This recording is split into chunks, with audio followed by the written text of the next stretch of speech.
त्रिभिर्गुणमयैर्भावैर् एभिः सर्वमिदं जगत् मोहितं नाभिजानाति मामेभ्यः परमव्ययम्. Bhagavad Gita 7.13. Here Krishna speaks about his position and relationship with the three modes. Tribhirguna-mayair-bhavair. Tribhirguna is three gunas. Mayair by Mayair-bhavair by me.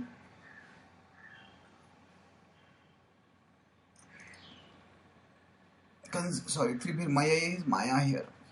The three gunas which are made of material nature. Bhavai by the states of being. Those bhava is generally existence or state of being. So Ebhi sarvamidam jagat. So by the three modes of material nature, everyone in this world, sarvamidam jagat, mohitam, they are deluded, na abhijanati, and therefore they do not know. Mam, ebhya paramavayam, I who am param, who are transcendental, and who am avyaya, imperishable.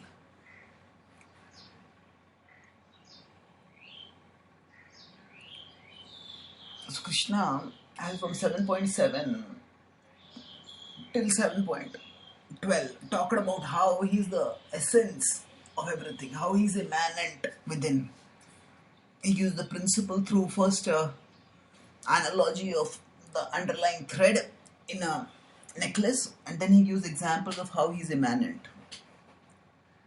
Now, sometimes when it is heard that God is immanent, then people think that okay, nature itself is God and there is no God beyond nature. So God does not have a self-existence beyond nature. But Krishna refutes that notion here by stating that he exists, although he pervades all of nature, still he has his self-existence beyond nature. Mamebhya param avyayam. So I exist param, transcendental, avyaya. Another effect that characterizes anything in this material world is that it is vyaya. It is affected by time. It deteriorates. But Krishna is transcendental and imperishable. Avyaya. Now, Tribhir Guna Mayair Bhavair. Essentially, three modes pervade everything and they delude everyone. That they actually obscure the perception of everyone. Mohitam, sarvamidam jagat, all living beings. So the standard example that is given for how Krishna is not affected by the illusions that affect all of us is that Krishna is like the sun, and the influence of the modes, the covering, the illusion, the obscuring of perception that happens by them is like the clouds in the sky, and we are like observers on the ground. Now,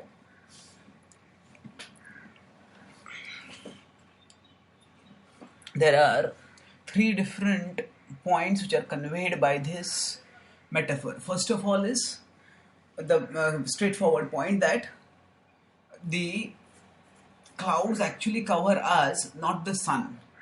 Although to our perception it may appear that the sun is covered, but the sun is far greater than the clouds, and it is we and our vision that is covered by the clouds and not the sun. So similarly, Krishna can never be covered by illusion, at least material illusion. And Krishna, we'll talk about transcendental illusion in terms of Yoga Maya, when we talk about it in 7.25, Naham Prakash Sarvasya Yoga Maya Samavrataha. But here the point is that the modes which influence people in this world do not influence Krishna. He always remains transcendental. And because he remains transcendental, therefore he is the all attractive supreme. Therefore, he is in a position dramatically different from us. He is in a position which is eternally transcendental. So the first point is this: we are in the illusion, Krishna is above illusion. We are Maya Dhin, Krishna is Maya Dhish. We are under Maya, Maya is under Krishna. At that point of Maya being under Krishna will be more explicitly made in the next verse, 7.14. Viyaisha gunamai mama maya durattaya mame vaye prapadyante maya me tantarantite. Now let's go to the second point.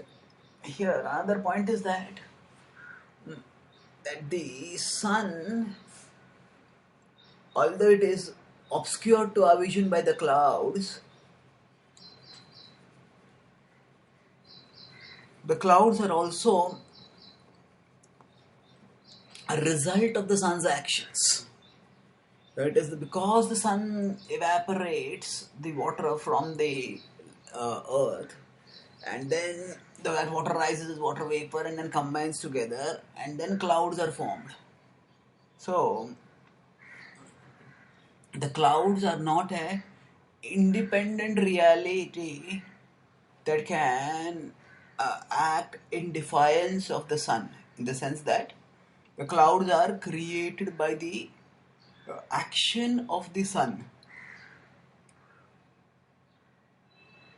and the clouds can have no existence if there had been no sun. So in some religions it is proposed that Satan is an independent reality who acts in defiance of God's will and creates evil in this world and makes people do evil. But it's clear from these verses that actually, on this example, other these verses, that Maya, which is the illusory energy, does not act independent of the Supreme Lord. Maya acts under the will of the Supreme Lord. Maya is her origin in the Supreme Lord, and she remains under his control. So she is a dependent reality who acts, although she seems to act in deluding ways, in ways that take the souls away from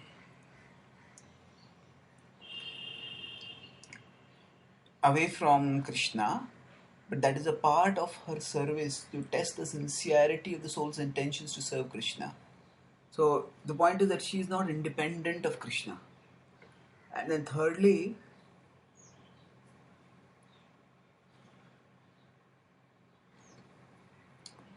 Maya is also not eternal, in the sense that Maya, in terms of not the energy of the Lord, but in terms of the effect of illusion that is created on us, just as by the sun's actions, eventually when the sun becomes very hot and in due course of time, the clouds condense and disappear. So like that,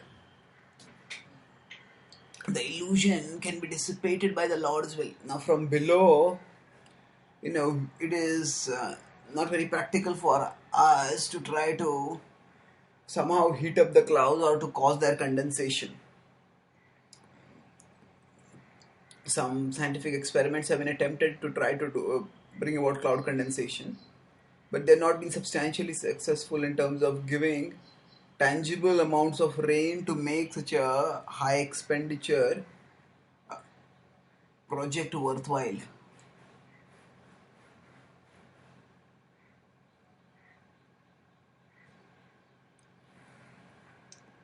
So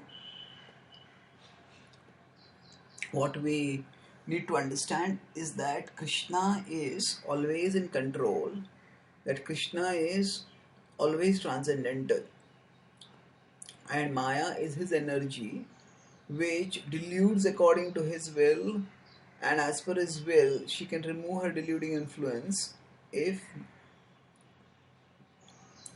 Krishna sees that the soul is sincerely desiring to move towards me.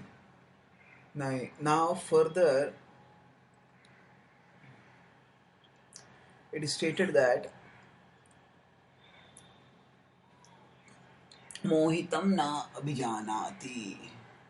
So while the illusion that is created by Maya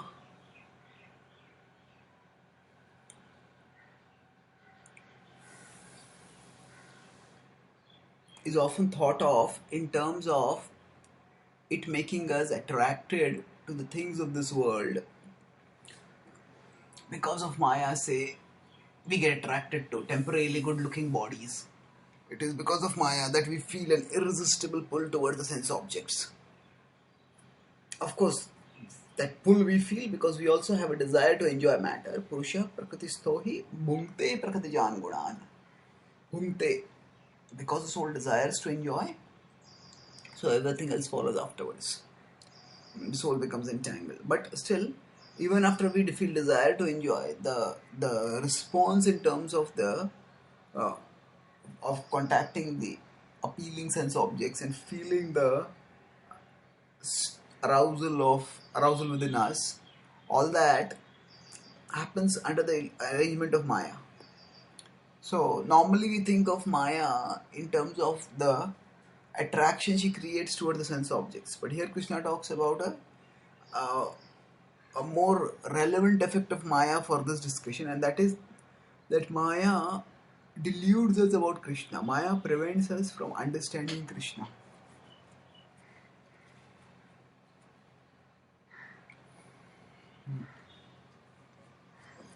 So when Krishna appears in this world as an avatar, at that time he appears like an ordinary human being, and people who see him are unable to realize his transcendental position. They think that he's just another ordinary person, or maybe an extraordinary person. But there's so many other extraordinary persons. They don't understand that he's the supreme person. Duryodhana saw Krishna quite on few occasions, but he hardly ever felt attracted to him to the extent that he wanted to become devoted to Krishna. And that's what he would have done if he had truly understood Krishna to be God.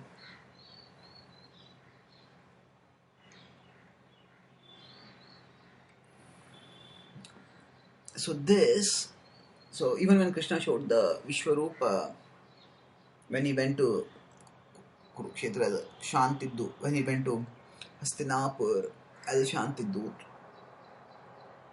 at that time also,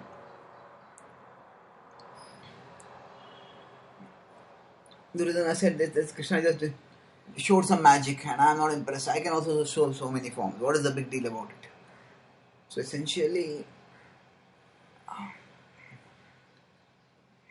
Duryodhana could not understand, and similarly many other people also could not understand Krishna enough to become devoted to him. And that was because their own desires were misdirected. So, mohitam na bijanati.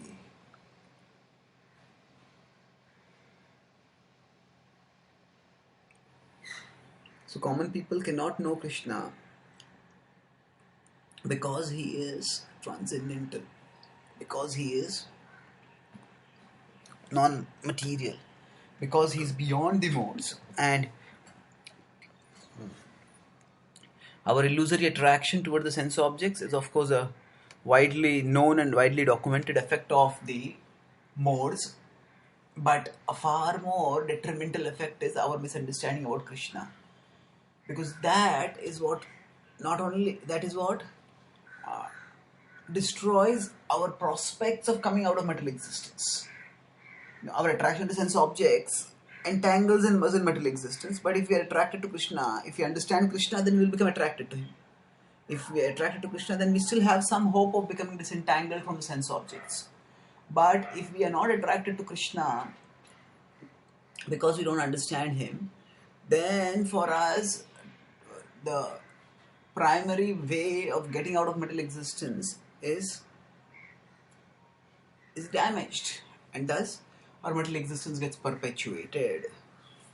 So in this verse, Krishna underscores his transcendental position beyond the modes of material nature. Thank you.